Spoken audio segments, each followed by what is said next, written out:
Ayan. Nag-try tayo. Oatmeal rices cookies. O, diba? Init-init pa. So, hintayin muna natin. I think luto na siya, guys. Luto na siya. So, guys, nandito naman si Ate Julie. At syempre, nandito na sila. At hatid na yung mattress. O, diba? May bago na naman kami mattress kasi pinalitan na yung old natin. Ayun, sabi ni Inlo, maganda na yung paghiga natin kasi nga mas makapal pa to sa dati. O, diba? Excited si Ate Julie nyo. Kala mo naman napakatangkad ko, guys, kung paano ko to akyatin yung higaan namin, no? So, kayanin, no? Talon-talon lang tayo, guys. Hirapan lang sila sa kalisod. O, tignan nyo naman. At syempre, meron pala akong ginawa at i-check ko. Ayan, nahirapan sa kalisod. Pati sila nahirapan na sa kalisod. Busog na busog tayo, pero usog. Natin yung cookies bar. Ito yung oatmeal cookies bar. Nahirapan si Ate Julie nyo. Try natin, guys. Ayan, luto na siya. Ayan. Oh. Mainit pa. Ayan. Mainit-init pa. Ipin muna natin anong mga ganap. Ayan po ang mga ganap. Mga ginawa nila. Ayan. Diba? So, busy sila. So, while tayo busy sa loob, linis-linis muna tayo. So, ganun lang. Ayan. Ayan. Ito yung nagbili kami ng extra bago na pillow. Ganyan ang itsura niya. Ang isa is iba. Kasi ayaw ko na ganito na style. Ito yung sa akin. Diba? Ayaw ko. Ayan yung sa akin. Dalawang style siya, guys. O, ganun.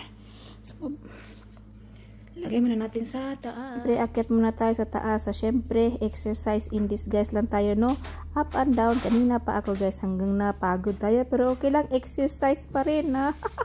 Kayanin. At syempre, hati natin dito. Ayun. Na ano na to, nahirapan na sa kalisod. O, ganun lang siya. Tanggalin muna natin to kasi ito yung bagong pillow natin.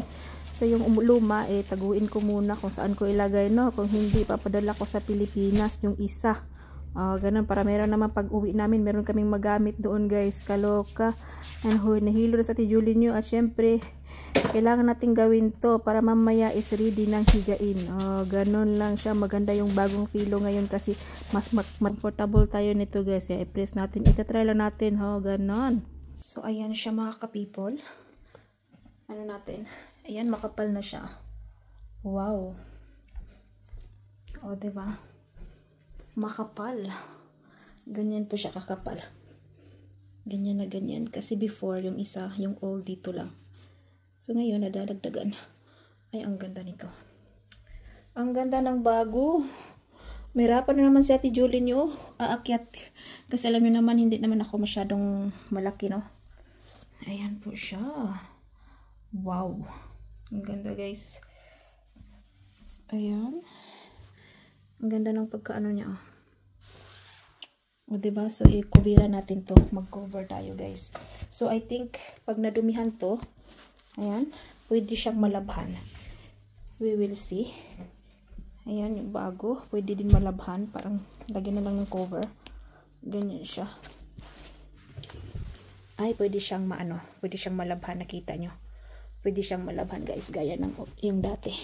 Kasi yung old, ayun, makapal na. Kasing kapal ng mukha natin. Saba. So, gano'n na. 1,000 years later. So, guys, ayan, luto na. So, tikman natin. O, diba? Hindi ko po siya naamoy. Hindi ko siya naamoy, pero okay na to. Diba? Tingnan natin kasi tinanggal ko siya dito tapos nasira pa. So, we will see, guys. Ano natin? Try lang natin kasi meron naman tayong mga ingredients, so why not? O, diba? So, busy pa yung mga trabahante, baka mamaya gusto nila ng kape. Wow. So, I think luto na to. So, try lang natin siyang tikman. Ayan, dami nito. Natin. Ayan siya, guys.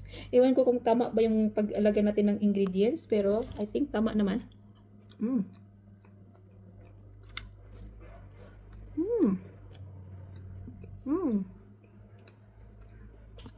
Not bad. Naglagay tayo ng oatmeal. Tapos, pangpatubo. Siyempre. Tapos, white flour. So, meaning, itong cookies na to is masarap pag mag-ano tayo ng kape. Siyempre, yung kape ko, ilagay ko ng gatas. At hindi siya masyadong matamis. Yan, luto na yung rice natin. Nagluto ako ng rice, kaya nag-signal na po siya. At hindi siya nakakataba. At more nutrition siya kasi gumamit tayo ng oatmeal.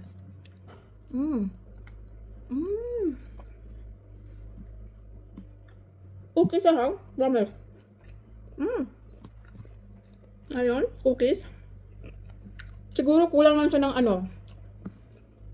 kulang siya ng white flour para kumapit talaga siya. 1 cup oatmeal at saka 1 cup na white flour. Pero okay na po siya. Para sa akin, ha. Ay, ang sarap. Pag nagugutom ako, guys, ito na lang kakainin ko. Pero nagluto ako ng rice na brown. Or pula or brown. Basta ganun. Ayan. Ay, ang sarap. Gutom na kasi ako. Tapos, nag-scroll lang ako sa Facebook. Sabi ko, I will try this one. Itong cookies na to. At least, meron ako ngayong mga ingredients dito sa kusina. So, ang ginawa ko, nagluto ako nito. Na perfect ko naman siya, guys. Diba?